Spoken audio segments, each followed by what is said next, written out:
nuevo periodo de sesiones ordinarias en el Congreso de la Nación. Allí desechó de plano las versiones que hablaban de una posible reforma constitucional para permitir una nueva reelección. También criticó duramente a los paros que se realizaron los últimos días y que afectó al servicio de transporte público de pasajeros.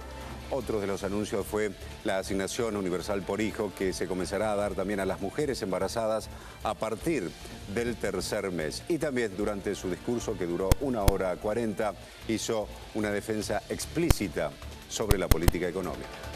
Por primera vez, también en 200 años de historia, la Argentina supera la recaudación impositiva en más de 100.000 millones de dólares. Para ser más exactos, 104.754 millones de dólares. Todavía resta un gran desafío en la Argentina, que es vencer a la evasión fiscal. Vencer a la evasión fiscal. Entre algunas de las cosas que le voy a pedir al Parlamento argentino, al Parlamento de mi pueblo, es que por favor traten la ley penal tributaria que envié para que quienes evadan vayan presos. También para referirme un poco al otro pilar, al otro gran pilar de todo este modelo de cambio que ha sido, y valga la redundancia, el tipo de cambio, producto de flotación administrada y su pretendida pérdida de competitividad desde algunos sectores que empujan devaluaciones que ya sabemos a quiénes sirven y también sabemos a quiénes perjudican. Todos los sectores sindicalmente organizados, vinculados a servicios y a tareas que tienen que ver con lo que utilizan otros trabajadores como usuarios y consumidores, tienen que tener prácticas diferentes. No pueden someter de rehenes a usuarios y consumidores en la República Argentina. El año pasado fue el año donde más clases, durante más días de clases tuvimos.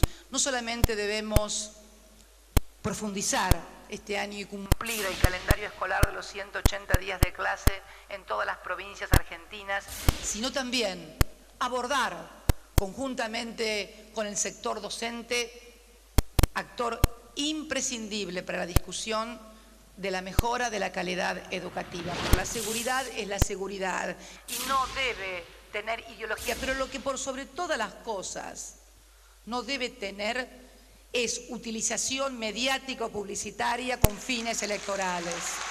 En estos días que siguen, también la ministra va a hacer anuncios respecto de la reestructuración que vamos a hacer fundamentalmente en la Policía Federal para poner menos gente en el sector administrativo y más gente en calle y comisarías, que es donde tienen que estar. Todo lo referente a documentación, pasaporte, cédula, pase a donde debe estar además por ley. Al Ministerio del Interior, donde está el Registro Nacional de las Personas. Hoy quiero anunciar también que quiero extender esta asignación universal por hijo a las mujeres embarazadas a partir del tercer mes de embarazo.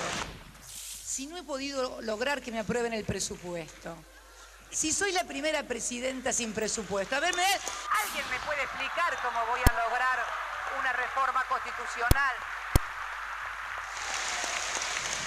Además, ¿alguno me ha escuchado a mí decir que voy a ir a la reelección en el 2011? Así que no se hagan los rulos, no se hagan los rulos. ¿Alguien puede hablar de eternidad? Si hasta parece casi un chiste de humor negro. No tengan miedo, que nadie es eterno ni eterna. Vamos a enviar 2 proyectos de ley. Uno que tiene que ver con lo que acaba de decir el diputado, que es la ley de propiedad de la tierra en la República Argentina. Y la otra ley fundamental que tiene que sancionar este Congreso. Una nueva ley de adopción. Y necesitamos un instrumento que proteja el interés de los menores y que evite que las familias desesperadas por tener un hijo terminen cometiendo actos ilegales porque no pueden acceder al derecho de la maternidad o de la paternidad. Inmediatamente después del discurso de la Presidenta de la Nación se escucharon las repercusiones tanto del sector del oficialismo como así también de la oposición. ¿Puede pedir una reflexión nuevamente, por favor, del discurso de la Presidenta Cristina Kirchner? No te puedo explicar mucho más. Creo que la explicación en sí misma, huelgan mis expresiones, está muy gráfica lo que ha sucedido durante todo este año, saliendo de una crisis internacional sin precedentes y los resultados están a la vista. Que no se hagan los rulos, como dijo la Presidenta, sobre candidaturas. Es que no se hagan los rulos, listo. Yo no puedo hacer mucho rulo porque tengo poco pelo. Usted me pregunta como militante, ¿qué le digo yo? Es inevitable que tenga que serlo, por una razón elemental. Los argentinos cuando votan, por ser un país muy presidencialista, fuertemente presidencialista, cuando eligen su presidente o su presidenta, buscan a alguien que sea capaz de cuidarle los garbanzos. Y hoy en la Argentina hay una sola persona que es Cristina Fernández de Kirchner. Creo que ha hecho un balance de todo transcurrido durante los últimos años en la Argentina, cómo hemos logrado una estabilidad macroeconómica que ha permitido a la Argentina crecer en sus exportaciones, básicamente y fundamentalmente destacando el dato del componente de origen industrial, que tienen las mismas, cómo ha incrementado el trabajo, cómo se ha desarrollado la política social, cómo ha incrementado la inversión en educación, en fin, todos los logros que hemos obtenido todos los argentinos durante los últimos años. Marcó claramente una nueva Argentina, una Argentina que hasta el 2003 tenía una matriz de exclusión, una matriz de desempleo, una matriz de endeudamiento.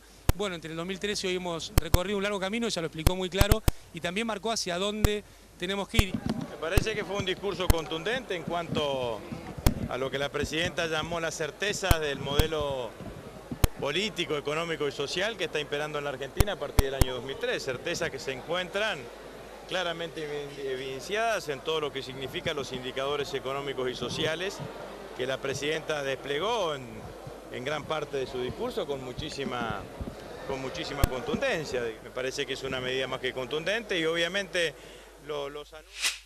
No ha habido un solo comentario de la Presidenta al tema de la inflación, tampoco al tema del narcotráfico y tampoco al tema de la transparencia. Este pedido de aprobar la ley de presupuesto es un desafío de todos, pero que va a ser la primera propuesta que vamos a presentar, por lo menos desde el radicalismo, porque no hay ley de presupuesto, no porque la oposición no haya querido tratarlo. El gobierno no quiere ley de presupuesto porque no quiere controles. Pero la inflación que hay supera el 25% anual. La Presidenta sigue escondiendo ese dato debajo de la alfombra y entre las leyes que ella pidió que sancionemos este año, se le olvidó decir que la más importante es la de la normalización del INDEC. Tampoco habló en términos, como debería haber hablado, de la cuestión de la inseguridad. La creación de un Ministerio de Seguridad no es la herramienta para combatir la inseguridad. El combate contra la inseguridad se hace desde el Gobierno Nacional, articulando con todas las provincias, tomando decisiones concretas, claves, como salir a romper la economía del delito. Y muy poco se habló también de federalismo, muy poco se habló de la distribución de recursos entre la Nación y las provincias. En definitiva, es un gobierno que, una vez más, vuelve a exacerbar o a mostrar como números, los números que maneja, que además, para colmo, con esto de que no hay datos estadísticos confiables, no sabemos si son reales, pero oculta debajo de la alfombra los problemas reales que sufre la gente todos los días. Bueno, la autocrítica no ha sido nunca el fuerte del oficialismo, ¿no? Así que nos hubiera gustado, sí, estamos dispuestos a trabajar en conjunto con el oficialismo para avanzar, por ejemplo, en lo que el Senado ya aprobó, le dio media sanción por unanimidad, que es un régimen penal para los jóvenes de 14 a 18 años, ¿no? Lo importante es en democracia que la Presidenta haya venido a dar el discurso a la Asamblea Legislativa. Nada dijo sobre la inflación, habla del desarrollo industrial y sinceramente y lamentablemente tenemos la misma cantidad de obreros industriales que teníamos en la década del 90, cuando se cerraban las industrias, se abrían las economías. ¿Qué pasó? Después de 8 años de crecimiento tenemos la misma cantidad de obreros industriales. Y lo que le hizo el propio vicepresidente también me parece una falta de respeto a las instituciones. Cuando en algún momento alguien gritó a favor de Julio Cobos, la Presidenta se oyó claramente, dijo haga callar a su gente. Ahora cuando gritaban a favor de ella nadie dice nada. Con respecto al discurso en sí, a mí me pareció un discurso sólido, interesante, muy bien manejado como siempre por ella y que obviamente no habló de algunos temas como inflación. La inflación no existe.